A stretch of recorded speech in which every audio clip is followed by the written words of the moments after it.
我叫阿南，係一個好普通嘅女仔，樣貌一般，身材一般，冇咩突出優點，冇背景，冇人撐，唯一勝在夠勤力，做事夠踏實。入呢間公司已經滿3年，每日準時返工，從不遲到早退，認真做好手頭每樣工作，唔惹事，唔參與辦公室是非，以為只要做好本分，安分守己，就可以安安穩穩做落去。你睇下阿南啦，成日黐黐地，一句說話都唔講，又唔識主動融入團隊，平時見到人都唔打招呼，真係幾怪嘅，唔合群。後來我先知晒，佢哋係專登針對我一個，覺得我性格軟，唔識反駁，唔會發脾氣，好拿捏，直接當我係隨便擺佈嘅軟柿子，漸漸變本加厲。團隊入面所有冇人肯做嘅雜務，所有麻煩嘅爛攤子，唔理關唔關我事，全部推晒俾我。阿南，你而家得閒呀嘛？呢啲工作唔難，你接手啦。團隊本來就要互相幫補下來，你做下都唔會虧待你了。我同佢講，我手頭工作做唔晒，點知即刻被輝哥鬧態度差，話我自私，唔肯幫團隊分擔。其他同事又一齊附和指責我，我膽小，唔敢再講半句，唯有默默接晒所有額外工作。每日返工唔係身體上嘅累，係心入面壓力大到透唔到氣。除咗亂塞工作過來，佢哋仲成日背後講我壞話，亂做我嘅謠言，到處亂講，話我能力差，性格又怪。阿南真係好孤獨噶，每次團建活動又唔主動參與，人又普通，又唔識同人傾偈，成日自己一個坐埋一邊，邊個想主動同佢一齊啊？團建聚餐從來都唔會叫我，就算返工撞見都當我透明一樣。成個團隊幾十個人，但我一個被孤立，我好似係呢度多餘嗰個。每次無意聽到呢啲說話，個心好似被針一針一針咁結。我從來冇害人，冇得罪過任何人，真係唔明點解要咁對我。最過分嘅事情仲有好多，團隊一出事，所有人即刻甩鍋俾我，話全部係我嘅責任，同佢哋無關。就算係佢哋指揮錯，都要賴我頭上。今次項目出咗大問題，明顯就係阿南跟進唔足夠，呢個責任佢一定要負返，我先係帶隊負責人，唔會錯。呢個項目我熬咗幾晚通宵先做好，結果所有功勞被輝哥一個人攬晒。我想去同高層解釋真相，仲被佢公開威脅，叫我唔好亂講。我所有嘅努力變成咗人哋嘅功勞，所有委屈只能自己吞落肚，連半句申訴嘅機會都唔俾我，每日都活在委屈同無助入面。平時返工仲有好多陰濕小動作，專登整蠱我，刻意刁難我，仲要工作消息故意唔話我知。我嘅工作文件又被人偷偷藏起。阿南份重要文件，我放咗去第二度，等佢今日揾唔到，做唔成手頭工作，等佢遲疑被上司鬧一頓，等佢知道唔合群嘅下場。我嘅電腦經常被人亂動過，傳好嘅文件莫名其妙被刪除，自己工位日日都有唔明來歷嘅垃圾，每日返工都心惶惶，冇安全感。你成日話人哋整你，針對你，我睇你係神經太過敏感，每日諗埋啲唔開心嘅，反而影響辦公室氣氛。唔好再亂講呢啲冇根據嘅說話。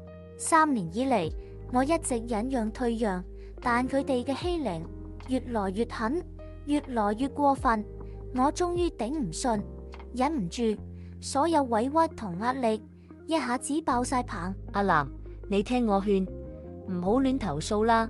輝哥同公司高層關係好熟，你去投訴，只會被佢哋報復得更慘，到時連份工都保唔住。我亦都想過同身邊朋友傾訴，但每次講出口都覺得好丟臉，覺得自己好冇用，好失敗，連一份普通工都做唔安穩。每日返屋企，一個人坐喺度好耐，有時忍唔住躲喺房間喊到收唔到聲。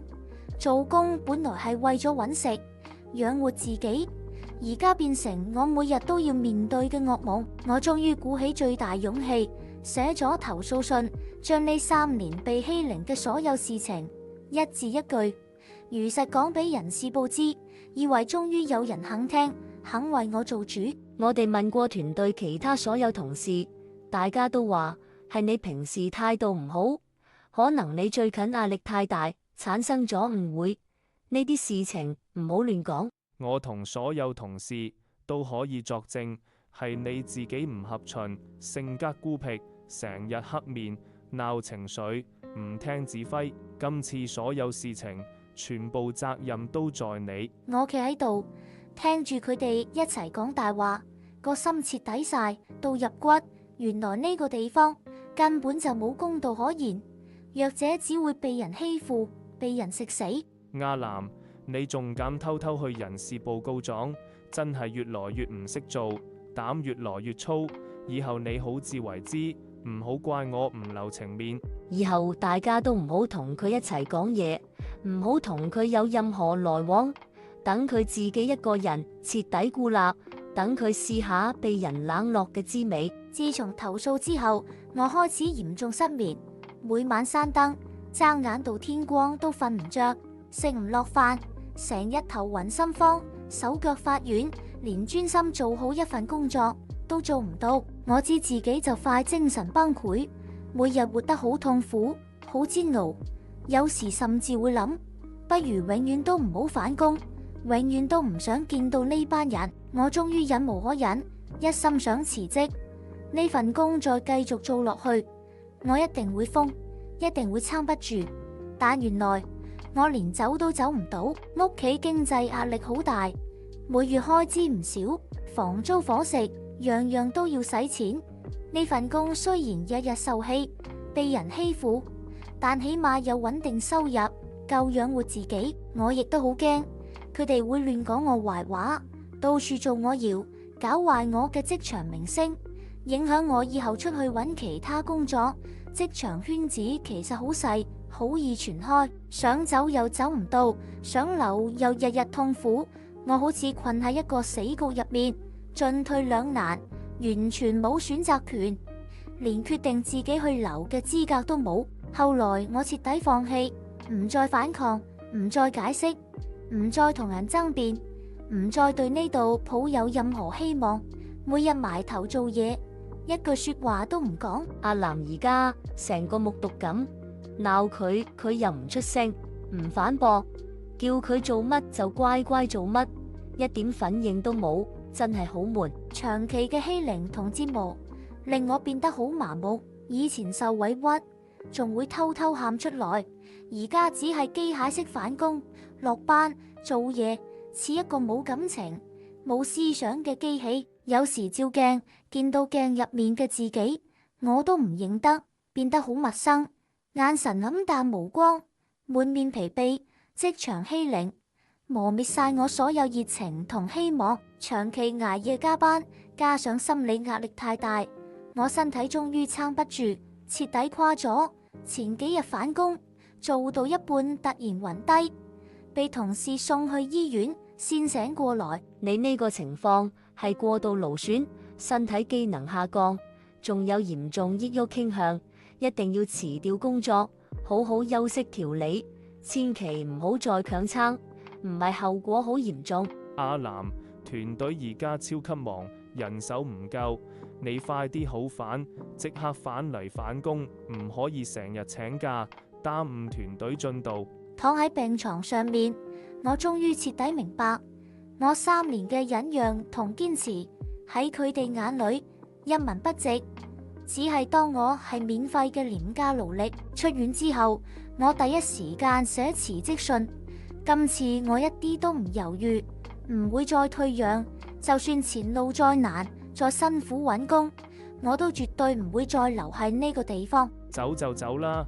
隨便你呢度大把人領工，大把人頂替你，係你自己唔識珍惜份穩定工，以後後悔都冇用。望住呢個坐咗3年嘅工位，心入面一啲留戀都冇，淨係剩低傷痛。呢3年，我失去咗所有快樂，失去自信，失去原本開朗嘅自己。我只係一個普通到極致嘅女仔，樣貌普通，身材普通，冇任何優勢，唯一優點就係做事勤力，肯付出。點解都要被人欺負到呢個地步？踏出公司大門嗰一刻，外面陽光好刺眼，照得我睜唔開眼，但我一啲都開心唔起嚟。呢段傷口一世都唔會完全好。以前我一直信老實本分就夠，安靜做事，唔惹事就會平安。而家我先知呢個想法太天真，害人之心不可有，但放人之心絕不可無。呢個傷心職場狠狠教識我，人心有時候真係好險惡，一味軟弱退讓，只會被人欺負到底。我以後絕對唔會再做任人擺布嘅軟柿子。辭職之後，我好好休息咗一段時間，專心調理身體，慢慢療愈心理傷口，一步一步拾回失去嘅自信同快樂，唔再活喺過去嘅陰霾入面。幾個月之後，我終於揾到新工作，新公司嘅氛圍好好，同事好相處，大家互相尊重，相處和諧，唔會針對人，唔會亂欺負人。面對新工作，我依然保持勤力認真，但我唔再一味忍讓，唔再委屈自己。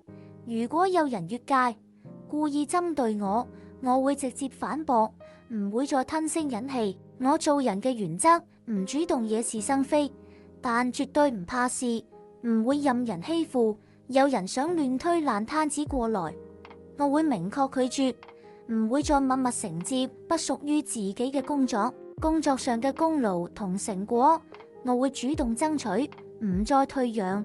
屬於自己嘅努力成果，絕唔再讓人隨便搶走，據為己有。我終於學識點樣保護自己，學識勇敢發聲，學識適當抗爭，唔再做啞口無言嘅沉默羔羊。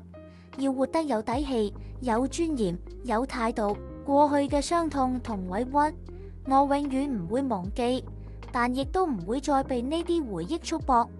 呢段痛苦經歷唔係負擔，反而令我變得更堅強、更獨立。依家每日返工，心入面平靜又踏實，終於明白做人要有善心，但更要有屬於自己嘅鋒芒，溫柔帶刺，先唔會被人隨便傷害。以後嘅路，無論遇到幾多困難，我都會帶住呢次嘅教訓，昂首闊步，勇敢向前走，做一個獨立強大、唔怕風雨嘅自己。